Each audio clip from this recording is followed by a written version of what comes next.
केही समय रोमी 12 अध्यायको 15 पदबाट हेर्नेछौँ। रोमीको पुस्तक 12 अध्यायको 15 पद।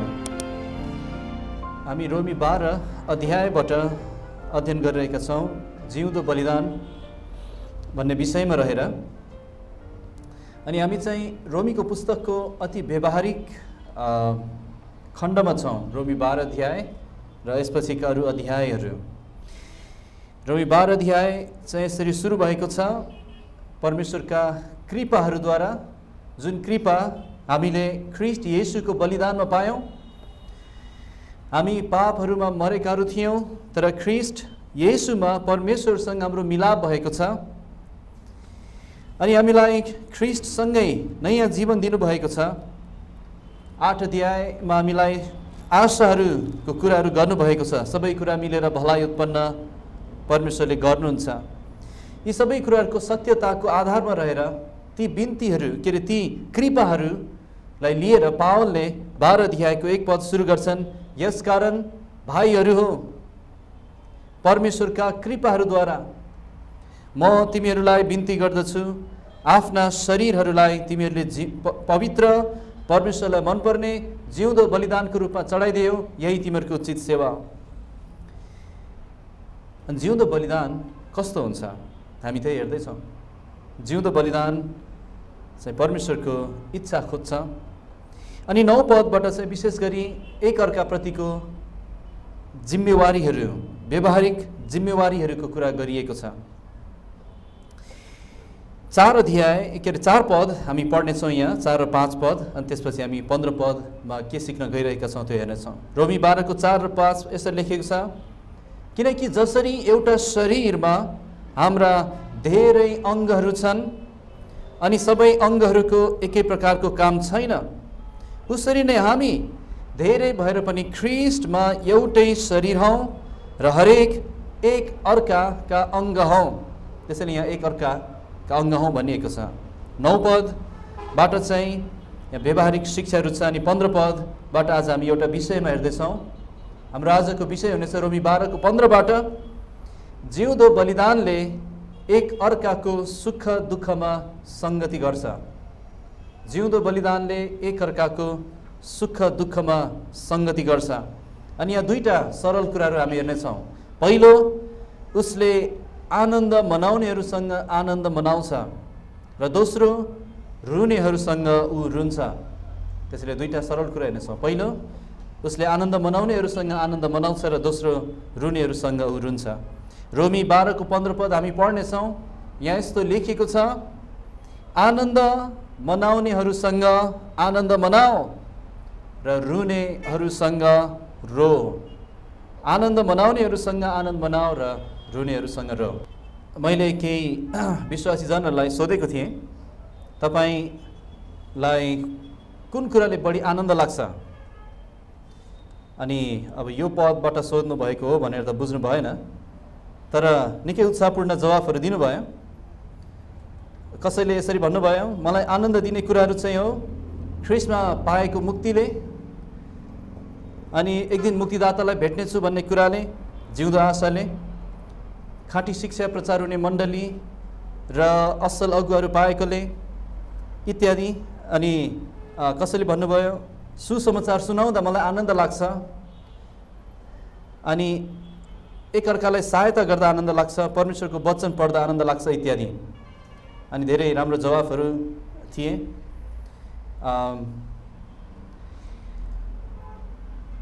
तर एउटा जवाब चाहिँ आएन। म भएको पनि मैले लेख्दिनँ, किनभने त्यो सोधिरहनु भएको छ, मलाई थाहा थिएन। त्यो जवाब चाहिँ के हो भने, अरू आनन्द मनाउनेहरूसँग अरूलाई आनन्द केही कुराले भएको छ भने त्यसमा मलाई आनन्द लाग्छ। अब जसलाई सोधेँ उहाँहरूको ठाउँमा म भएको, मैले पनि त्यो लेख्दिनँ पक्कै पनि। तर जस यदि तपाईँलाई यो प्रश्न गरेको भए तपाईँलाई कुन कुराले आनन्द दिन्छ? यहाँ चाहिँ परमेश्वरको वचनले हामीलाई बताएको छ कि हाम्रो आनन्द चाहिँ विश्वासीको आनन्दमा हुनुपर्छ, अनि हाम्रो रुवाई चाहिँ विश्वासीहरूको रोदनमा हुनुपर्छ। गएको हप्ता अथवा 2 हप्ता अगाडि हामीले 14 पदबाट हेरेका थियौँ कि तिमीहरूलाई सताउनेहरूलाई आशिष दियो र श्राप नदियो, अनि आज हामी 15 पदमा हेर्नेछौँ, जुन चाहिँ विशेष गरी विश्वासीहरूसँगको हाम्रो सम्बन्ध हो। यहाँ मुख्य विषय चाहिँ हो एउटा जिउँदो बलिदानले एक अर्काको सुख दुःखमा सङ्गति गर्छ। यो चाहिँ ख्रिस्टीय जिम्मेवारी हो। यो हामी एक अर्काका अङ्गहरू हौँ भन्ने कुराको अभ्यास हो। यो हाम्रो जिउँदो बलिदानको व्यवहारिक पक्षहरू हो। यो चाहिँ हाम्रो मनलाई नयाँ हुवाईद्वारा बदल्ने कार्य हो। हाम्रो मनलाई बदल्ने कार्य हो यो वचन त्यही हो। एकअर्काप्रति संवेदनशील हुनु, एकअर्काको सुख र दुःखमा साथ दिनु। हामी सबैजना परदेशीहरू हौँ, हामी सबैजना एउटै प्रभुको हामी छोराछोरीहरू हौँ, चेलाहरू हौँ, हामी एउटै यात्रामा छौँ, परदेशीहरू हौँ।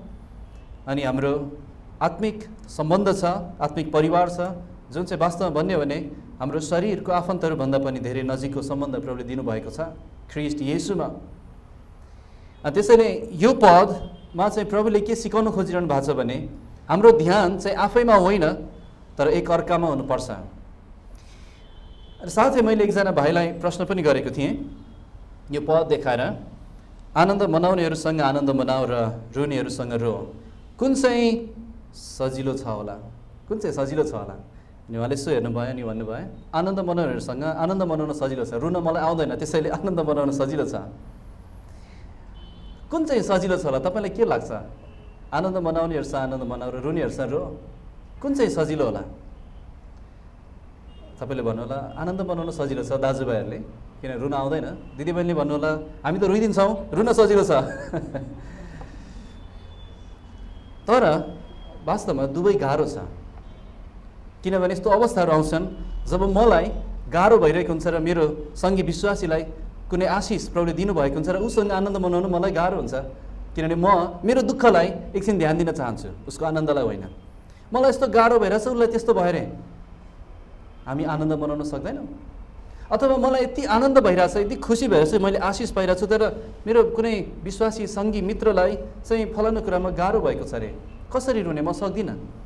तर खास यहाँ आफैलाई इन्कार गर्न उहाँले सिकाउँदै हुनुहुन्छ। जसरी 14 पदमा पनि हामीले आफैलाई इन्कार गर्नुपर्छ र हामीलाई सताउनेहरूलाई आशिष दिनुपर्छ, त्यसै गरी 15 पदमा पनि हाम्रो आफ्नै अवस्थालाई हामी एकछिन साइड लगाउँदैछौँ, छेउमा सार्दैछौँ र मेरो विश्वासी जन, मेरो सङ्गी पवित्र जनको दुःख वा सुखमा म सहभागी भइरहेको छु। मेरो जीवनमा जेसुकै भएको होस् त्यो ठुलो कुरो पार्दैन, मलाई असर पार्दैन। त्यसैले दुवै गाह्रो छ। अनि त्यही कारण हो गलाती 5:22मा आनन्दलाई पवित्र आत्माको फल भनिएको छ। यहाँ भनेको छ आनन्द मनाउनेहरूसँग आनन्द मनाऊ, रुनेहरूसँग रो। अब यो चरित्र संसारकै मान्छेहरूमा पनि केही मात्रामा हामी देख्न सक्छौँ। जब भुइँचालो गयो 500 वर्ष अगाडि, तब नेपालको थुप्रै व्यक्तिहरूले चाहिँ एकअर्कालाई सहानुभूति देखाए, सक्ने सहायता गरे, आफै पुगेर केही दिएर, कतिले त आफ्नो फोटो खिच्नको लागि भए पनि सहायता गरे। तर त्यहाँ केही न केही रुनेहरूसँग रुने कार्य भएको थियो। तर वास्तवमा यो साँच्चै ईश्वरीय तरिकाले अभ्यास गर्ने एउटा व्यक्तिले साँच्चै प्रभुको पवित्र आत्मालाई पाएको हुनुपर्छ, ऊभित्र ख्रिस्ट जिरहेको हुनुपर्छ। किनभने अहिलेको संसार चाहिँ वास्तवमा म पाएँ पुस्ता हो, आफैमा केन्द्रित पुस्ता हो। अहिलेको संसार चाहिँ अरूको बारेमा सोच्ने संसार होइन। हामी चाहिँ के गरौँ यसको समयमा, यस्तो समयमा, अन्त्यको दिनहरूमा हाम्रो लागि बाइबल चाहिँ हाम्रो निर्देशिका पुस्तक हो। त्यसैले आनन्द मनाउनेहरूसँग आनन्द मनाऊ र रुनेहरूसँग रो। एकजनाले यसरी भन्नुभएको थियो, जब हामी दुःख बाँड्छौँ त्यो आधा हुन्छ, जब हामी आनन्द बाँड्छौँ त्यो 2 गुणा हुन्छ। अनि त्यही भनेको, हामी एकअर्कालाई हाम्रो दुःखहरू बाँड्छौँ भने त्यो आधा हुन्छ, हामी आनन्द बाँड्छौँ भने त्यो डबल हुन्छ। एउटा पद यहाँ पल्टाएर हेर्न चाहन्छौँ। यहाँ पहिलो बुधमा आउनुभन्दा अगाडि 1 कोरिन्थी 12:26 पद, 1 कोरिन्थी 12:26 पद।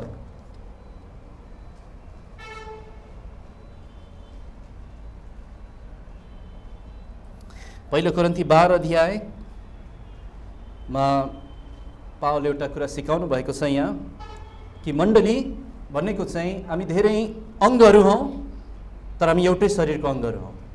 ख्रिस्ट शरीर हुनुहुन्छ, ख्रिस्ट शिर हुनुहुन्छ अनि हामी चाहिँ उहाँका अङ्गहरू हौँ ख्रिस्टको शरीरमा। उहाँ शिर अनि हामी अङ्ग। अनि यो भनेको के हो?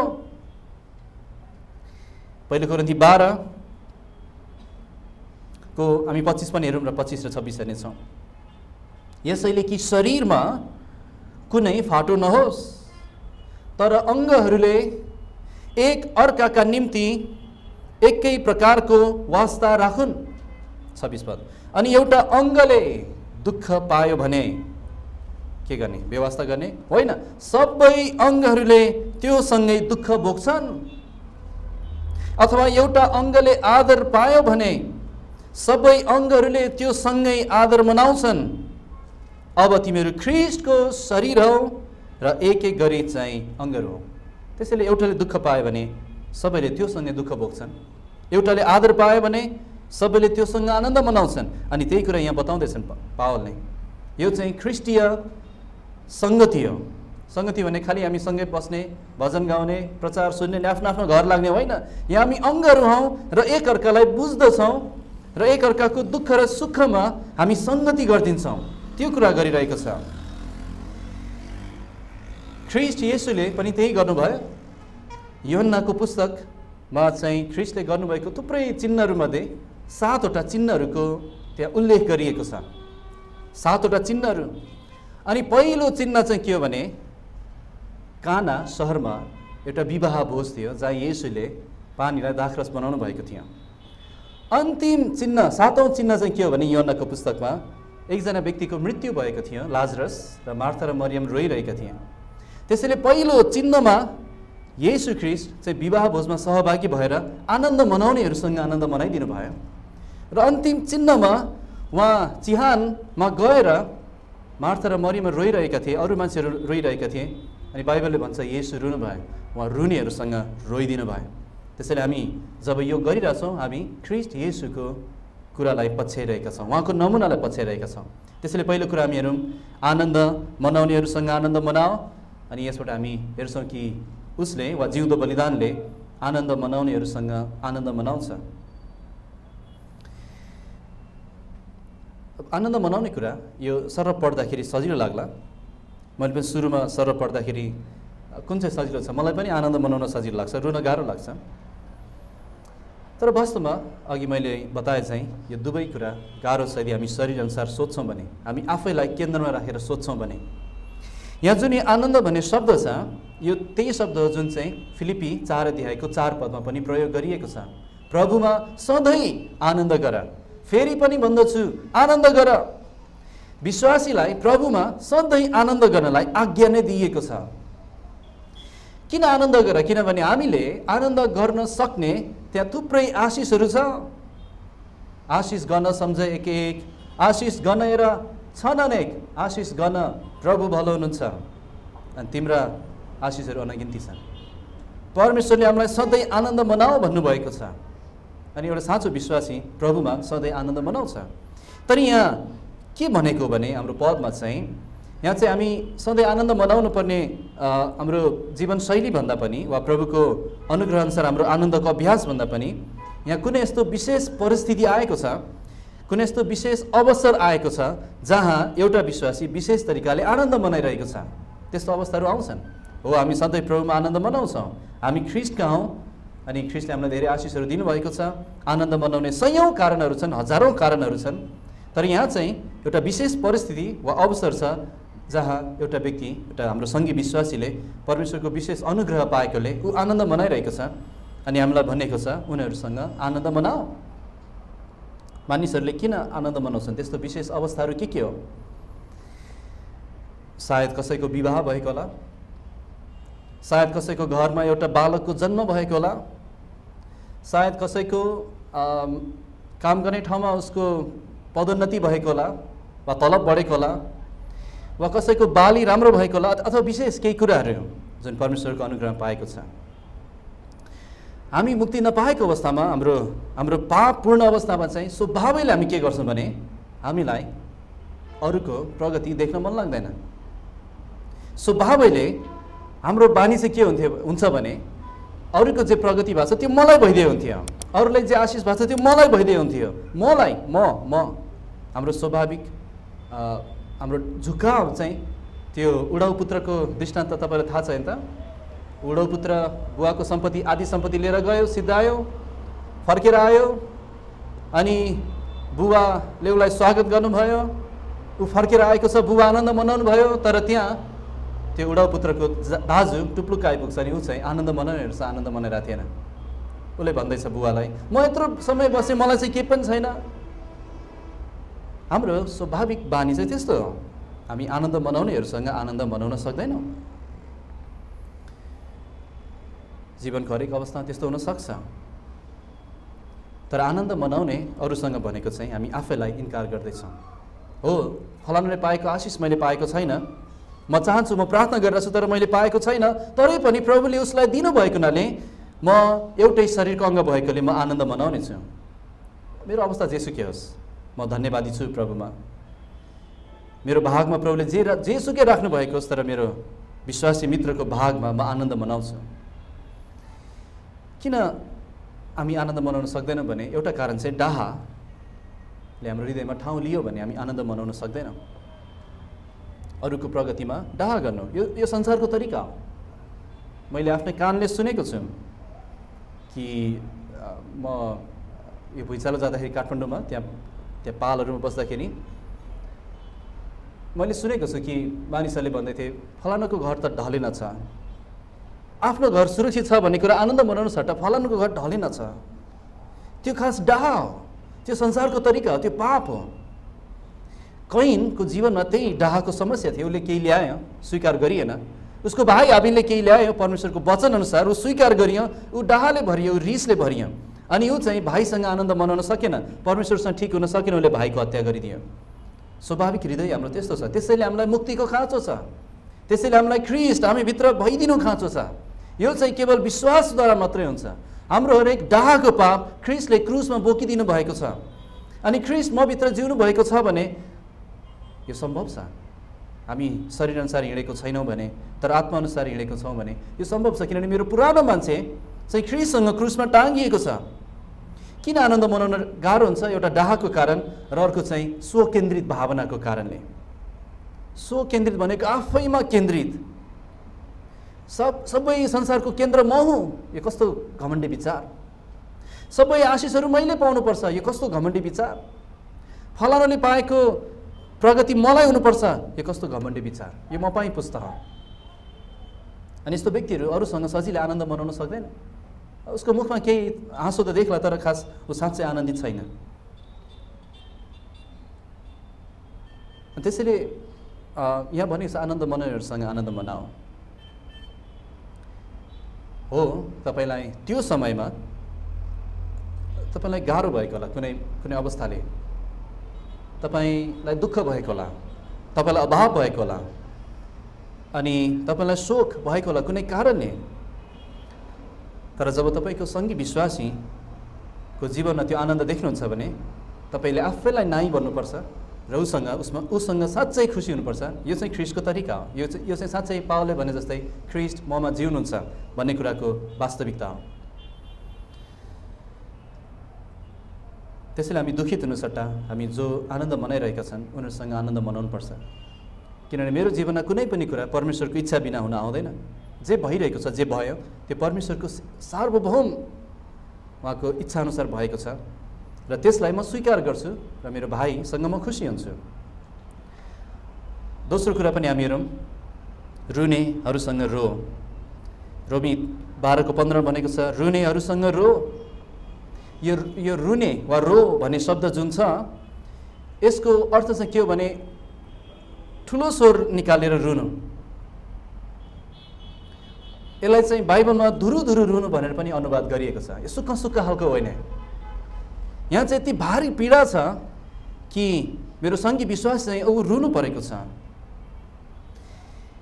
जस्तै दुईटा पद हामी हेरौँ न, मत्तीको पुस्तकबाट यो शब्दलाई प्रयोग गरेको ठाउँ। यो कस्तो खालको रुवाई हो त्यो तपाईँलाई अलिकति यहाँ स्पष्ट होस् भनेर म चाहन्छु। मत्ती 2 अध्यायमा जानुहोस्। पहिला मत्ती 2 को 16 देखि हामी 18 पद हेर्नेछौँ। यो रुवाई कस्तो खालको रुवाई हो।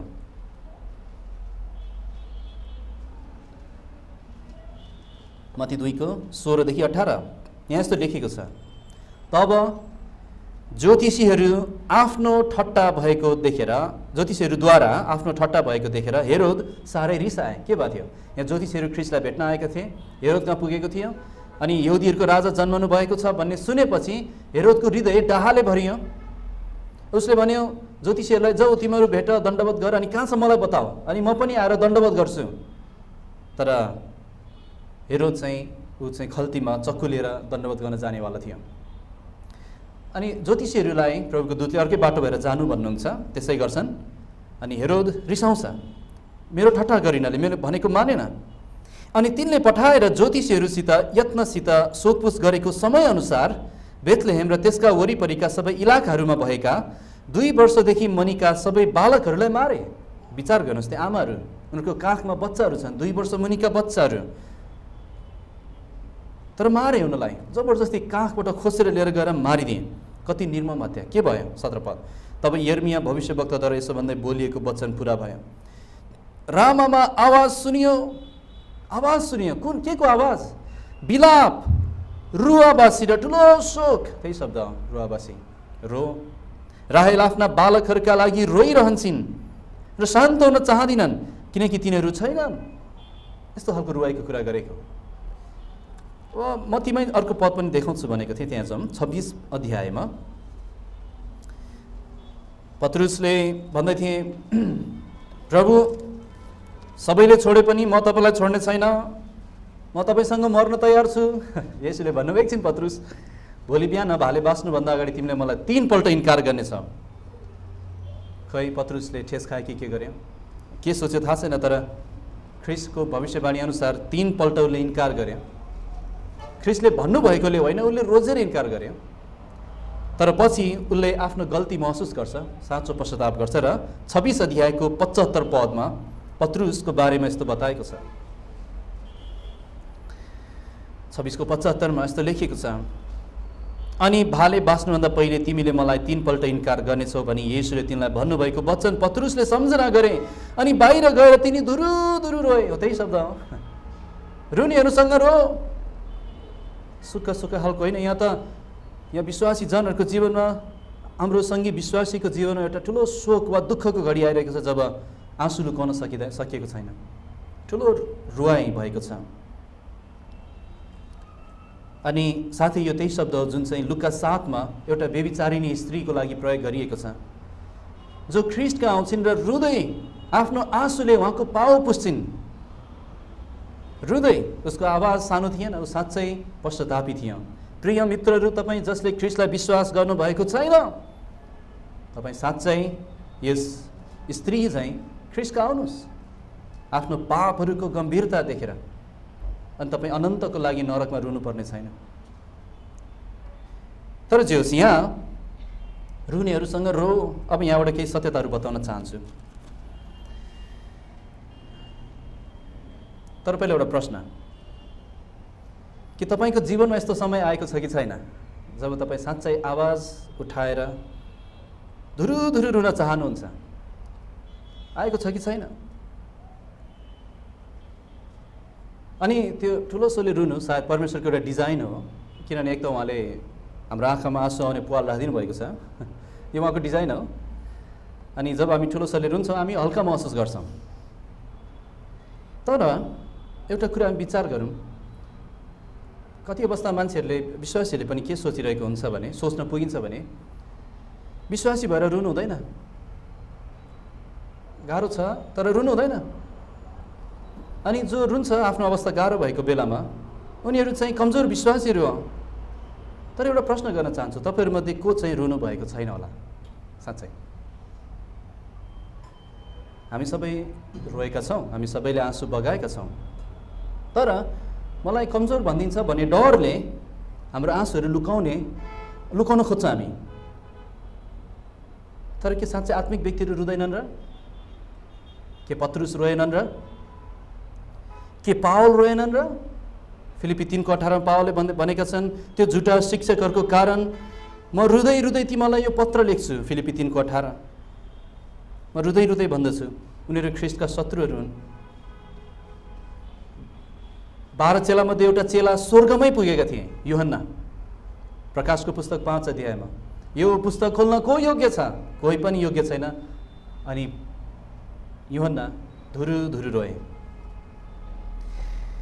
बाइबलमा एउटा सिङ्गै पुस्तकको नाम, 66 पुस्तकमध्ये एउटा सिङ्गै पुस्तकको नाम बिलापको पुस्तक राखिएको छ र एकजना भविष्यवक्ताको नाम चाहिँ रुने भविष्यवक्ता भनेको छ यर्मिया। येशू आफै पनि रुनु भयो। के रुनु गल्ती हो? होइन, रुनु गल्ती होइन। किन रुनु गल्ती होइन? दुईटा कारण कम्तीमा। एउटा चाहिँ बाइबलले नै यहाँ भनेको छ रो भनेको छ। रुनेहरू छ रो, रुनु गल्ती होइन। दोस्रो चाहिँ बाइबलले अर्को ठाउँ भनेको छ उपदेश 3:4 कि रुने समय छ, हाँस्ने समय भए चाहिँ रुने समय छ। त्यसैले त्यहाँ यस्तो समयहरू हुन्छन् जब हामी रुन्छौँ, साथै त्यहाँ यस्तो समयहरू आउँछन् जब हामी रुनु पर्छ ती रुने व्यक्तिहरूसँग। त्यसैले रुनु भनेको तपाईँ विश्वासमा कमजोर छ भन्न खोजेको होइन। रुनु भनेको यति हो कि तपाईँ मान्छे हो एउटा, तपाईँलाई परमेश्वरले भावना दिनुभएको छ, त्यति हो। तर एउटा पद चाहिँ हामी पल्टौँ, 1 थेसलोनिकी 4:13। अब यहाँ भाइले त रुनु भन्नुभएको छ भनेर डाको छोडेर रुनु होला। अनि तरबाट सुरु भएको छ 1 थेसलोनिकी 4:13 पद। तर यहाँ यस्तो लेखेको छ, तर हे भाइहरू हो, अरू आशा नहुनेहरूले गरे जस्तो चाहिँ तिमीहरूले के नगर? शोक नगर। अब शोक नै नगर भन्नुभएको छैन यहाँ। त्यसैले यो सन्तुलन नसोच्नुपर्छ हामीले सब कुराहरू प्रभुको वचनलाई। तर यहाँ यो शोक, यो रुने काम चाहिँ आशा नै नभएको व्यक्तिहरू जस्तो शोक गर्नु चाहिँ पाप हो। कि हामीलाई आशा छ, आशा छ, हामीलाई ठुलो आशा छ। अघि अङ्कलले यहाँ प्रार्थना गर्नुहुँदा भन्नुभएको थियो कि ती सबै अवस्थाहरू तपाईँको सामु सानो छन्। मलाई धेरै ठुलो आशिष भयो। मेरो जीवनको हरेक अवस्थाहरू परमेश्वरको सामु ती सानो छन्, हलुका छन्। रुनु कमजोरी होइन, रुनु पाप होइन। तर आशा नभएको जस्तो तपाईँ रुनुहुन्छ भने तपाईँ परमेश्वरलाई भरोसा गर्न सिकिरहनु भएको छैन। किनभने परमेश्वरको सामु हरेक अवस्थाहरू साना छन्, हलुका छन्। अनि जब तपाईँ कुनै अवस्थामा तपाईँलाई शोक पर्छ, तपाईँ रुनुपर्छ। अनि रुनु गलत होइन। पहिला परमेश्वर कहाँ गएर रुनुहोस्। पहिला दाउदहरूले जस्तै परमेश्वरसँग आफ्नो कुरा बताउनुहोस्। सबभन्दा हाम्रो पहिलो शरणस्थान र बल, सङ्कटहरूमा तुरुन्तै पाइने शरणस्थान र बल परमेश्वर हुनुहुन्छ। उहाँले तपाईँलाई सान्त्वना दिनुहुन्छ अनि उहाँ हाम्रो सान्त्वनाका परमेश्वर हुनुहुन्छ। अनि मेरो आफ्नै व्यक्तिगत अनुभवहरूबाट नि म भन्न सक्छु कि जब हामी हाम्रो समस्या लिएर परमेश्वर कहाँ जान्छौँ, उहाँले हाम्रो समझलाई माफ गर्ने, उहाँको शान्तिले हृदयलाई राज्य गराइदिनुहुन्छ, साथै हाम्रो हृदयलाई रक्षा पनि गर्नुहुन्छ। परमेश्वर कहाँ जानुहोस्। तर यहाँ हामीलाई अर्को के सिकाएको छ भने रोमी 12 फर्क्यौँ, हामी विश्वासीहरूसँग पनि रुन सक्छौँ। त्यसैले प्रियहरू, जो साँच्चै रुनुपर्ने अवस्थामा छन् र रुइरहेका छन्, हामी उनीहरूलाई त्यो व्यर्थको न्याय नगरौँ, अनुचित न्याय नगरौँ। किनभने उनीहरू कुन अवस्थाबाट भएर गइरहेको छ, तपाईँ त्यो अवस्थाबाट भएर नगएकोले तपाईँलाई थाहा छैन त्यो दुःख, त्यो भारी। अनि त्यसैले आफूलाई आत्मिक नसम्झनुहोस्। कोही रोएको छ भने म त रुदिनँ भनेर तपाईँ त्यो अवस्था भएर जानुभएको छैन। अनि खास यी कति व्यवहारिक कुराहरू नबुझेकोले पनि हामी कतिपटक एक्लै नै हाम्रो शोकहरू बोक्न हामी रुचाउँछौँ। प्राय हरेक पटक नै हाम्रो आँसुहरू लुकाउन खोज्छौँ। मलाई कमजोर भन्देला, मलाई गलत सोच्देला, अनि त्यसैले एक्लै रुन ठिक लाग्छ हामीलाई। तर यहाँ रोमी 12:15 के सिकाइरहनु भएको छ भने हामीले हाम्रो दुःखहरूमा पनि सङ्गति गरिदिनुपर्छ, बाँड्नुपर्छ। हाम्रो आँसुहरू हाम्रो भाइहरूसँग बाँड्नुपर्छ। यहाँ तपाईँहरूमध्ये धेरैले धेरै कुरा बाँड्नुहुन्छ। आफ्नो घर फलेको हरियो तरकारी ल्याएर बाँड्नुहुन्छ, सानो सानो झोलामा आँसु पनि बाँड्नुहोस्। किनभने हामी ख्रिस्टको शरीर हौँ, हामी खालि तरकारी खाने मात्र त होइन, हामी एउटै शरीर हौँ। वास्तवमा यो साँचो एक मन, साँचो एक अर्का भनेको यो। साँच्चै त्यो व्यक्ति मसँग नजिक छ जोसँग म रुन सक्छु। बाइबलले त्यही भनेको छ।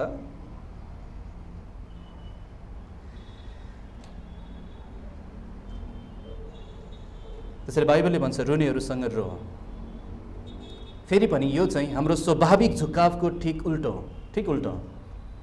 हाम्रो स्वाभाविक झुकाव चाहिँ के हो भने कसैलाई कुनै भनौँ न एउटा शब्द के भन्छ वज्रपात पर्यो अथवा कसैलाई केही गाह्रो अवस्था परेको छ भने स्वभावैले हामी मुक्ति पाएको भए पनि हामी पहिला चाहिँ के भन्न पुग्छौँ भने प्रभु धन्यवाद मलाई चाहिँ परेन, त्यहाँबाट सुरु नगर्नुहोस्,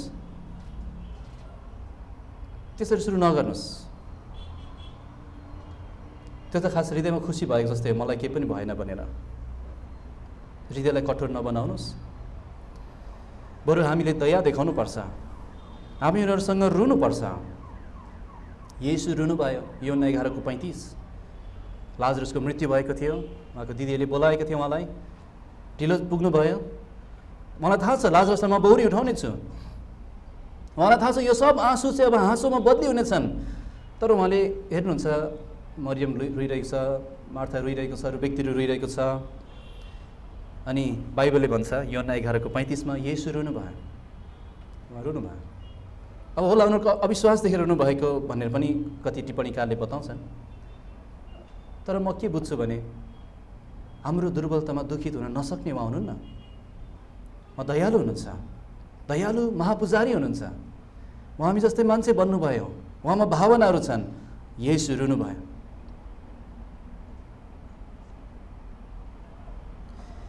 किन हामीलाई रुनेहरूसँग रुन गाह्रो लाग्छ? अब त्यहाँ केही अरू समस्याहरू होला, तर कहिलेकाहीँ चाहिँ खोइ के भन्ने हो गएर, त्यस्तो हुन्छ तपाईँहरूलाई? कोही रुइरहेको छ भने के भन्ने गएर, मलाई के भन्न आउँदैन, त्यसैले कसरी जाने होला, कसरी कुरा गर्ने होला, कसरी भेट्ने होला, मलाई थाहा छैन। तर त्यहाँ पनि समस्या के हो भने मलाई थाहा छैन भन्दै हामी आफूतर्फ केन्द्रित हुँदैछौँ। मलाई थाहा छ के भन्ने म आउँदैन, त्यो हामी आफैलाई हेर्दैछौँ। फेरि कहिलेकाहीँ तपाईँले एक शब्द नबोले पनि तपाईँ त्यहाँ भइदिनाले धेरै ठुलो सान्त्वना मिल्छ। तपाईँको शिक्षाहरूभन्दा ठुलो सान्त्वना त्यसले मिल्छ।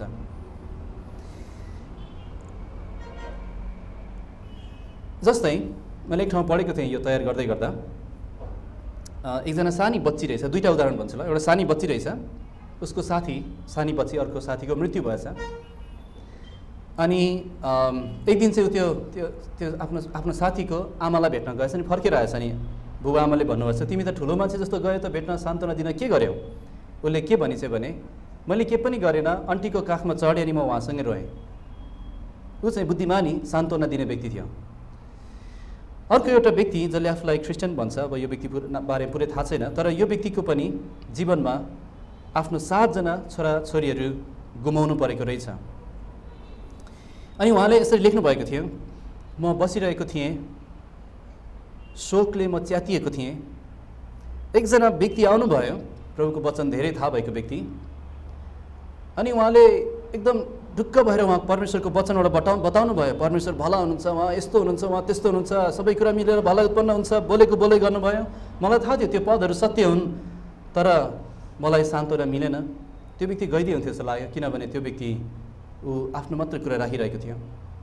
तर अर्को व्यक्ति आउनुभयो मसँगै बस्नुभयो, धेरै बोल्नु भएन, मलाई केही प्रश्नहरू सोध्नु भयो। मैले जति बोले पनि बसेर सुनिदिनु भयो। अनि छोटकरीमा बाइबलको पदहरू बताइदिनु भयो, मसँग रोइदिनु भयो र प्रार्थना गरिदिनु भयो अनि जानुभयो। उहाँ चाहिँ नगइदिए हुन्थ्यो जस्तो मलाई लागिरहेको थियो, मलाई सान्त्वना मिलेको थियो।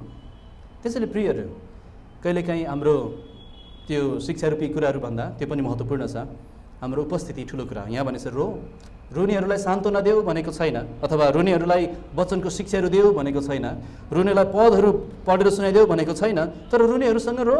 एउटा समय आउँछ जब हामी पद देखाउँछौँ, एउटा समय आउँछ जब हामी सान्त्वना दिन्छौँ, तर रुँदाखेरि चाहिँ त्यो समय रुने हो, अथवा उसँग उसको दुःखलाई सङ्गति गरिदिने हो। यसको लागि के चाहिन्छ? यसको लागि हामी संवेदनशील भइदिनुपर्छ। यसको लागि हामीलाई ख्रीष्टको जस्तै प्रेम चाहिन्छ। यसको लागि हामीलाई धीरज साथ उनीहरूको कुरा सुन्ने कान चाहिन्छ। अनि यसको लागि चाहिँ उसको दुःखलाई मेरो आफ्नै दुःख जस्तो बुझिदिने मन चाहिन्छ। अनि बल्ल हामी उसँग गएर सङ्गति गर्न सक्छौँ, उसको दुःखमा, उसको आँसुमा। त्यो रुने अवस्थामा हामी छैनौँ, तर हाम्रो भाइ चाहिँ त्यो रुने अवस्थामा छ, त्यसैले उसको भावनासँग मैले आफ्नो भावना मिलाइदिइरहेको छु। हाम्रो प्रभु यस्तै हुनुहुन्छ, हाम्रो भावना बुझ्दिनु हुने, हाम्रो दुर्बलताहरू बुझ्दिनु हुने, हामीलाई आवश्यक सहायता गरिदिनु हुने, हाम्रो निम्ति अन्तर्विन्ती गरिदिनु हुने, हाम्रो दुःखहरू बोक्दिनु हुने, हाम्रो शोकहरू बोक्दिनु हुने, रुनेहरूसँग रो। त्यसैले वास्तविकता के हो भने 15 पदको यो दुईटा आज्ञा कसैलाई एउटा सजिलो लाग्ला, कसैलाई अर्को सजिलो लाग्ला, कसैलाई एउटा गाह्रो लाग्ला, कसैलाई अर्को गाह्रो लाग्ला, तर वास्तविकता चाहिँ के हो भने यो दुवै अभ्यास हामीले गर्नुपर्छ। यो दुवै हामीले अभ्यास गर्नुपर्छ। कुन चाहिँ गाह्रो, कुन चाहिँ सजिलो होइन, प्रभुको चेलाको रूपमा दुईटै सिक्नुपर्छ हामीले। त्यसैले 15 पद भनेको हामी आफैलाई इन्कार गर्दैछौँ 14 पदमा जस्तै गरी। 14 पदमा चाहिँ हामीलाई सताउने अविश्वासीहरूको विषयमा आफूलाई इन्कार गऱ्यौँ। 15 पदमा चाहिँ हामीसँग एकै मनको हुने हाम्रो विश्वासीहरूको निम्ति हामी आफूलाई इन्कार गर्दैछौँ। अन्तिममा एक कुरा बताउन चाहन्छु कि यदि तपाईँ साँचो क्रिस्चियन होइन भने यो पद तपाईँले अभ्यास गर्न सक्नु हुँदैन, कारण तपाईँभित्र ख्रिस्ट हुनुहुन्न। मेरो प्रश्न, के तपाईँ साँच्चै प्रभुको हुनुहुन्छ? के तपाईँ साँच्चै मुक्ति पाउनु भएको व्यक्ति हुनुहुन्छ? त्यो छैन भने आजै उहाँ कहाँ आउनुहोस्। मुक्तिको दिन अहिले हो। तपाईँको पाप बोकेर ख्रिस्ट मर्नु भयो। तर साथै विश्वासीहरू, हामीले एकअर्कालाई यसरी बुझिदिनुपर्छ। एकअर्काको सुखमा हामी सङ्गति गर्न रुचाउँछौँ, तर एकअर्काको दुःखमा पनि हामी सङ्गति गरिदिनुपर्छ। आफैलाई नहेर्नुहोस्, तपाईँको अवस्था जेसुकै होला, तर अरूलाई हेर्नुहोस्। हामी एक अर्काको निम्ति जिउन सकौँ। हिब्रू 10 को 25 पढेर हामी अन्त गर्नेछौँ। हिब्रू 10 अध्यायको 25 पदमा यस्तो लेखेको छ। 24 पददेखि नै हामी पढौँ। हिब्रू 10 को 24 र 25।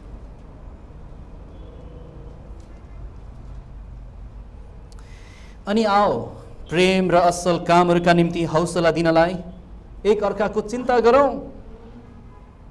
एक अर्का, बाइबलमा एक अर्का शब्दहरू प्रशस्तै छ, तपाईँले खोज्न सक्नुहुन्छ कुनै समय। 25 पद, र कसै कसैको आदत भए चाहिँ हामी एक ठाउँमा भेला हुन नछोडौँ,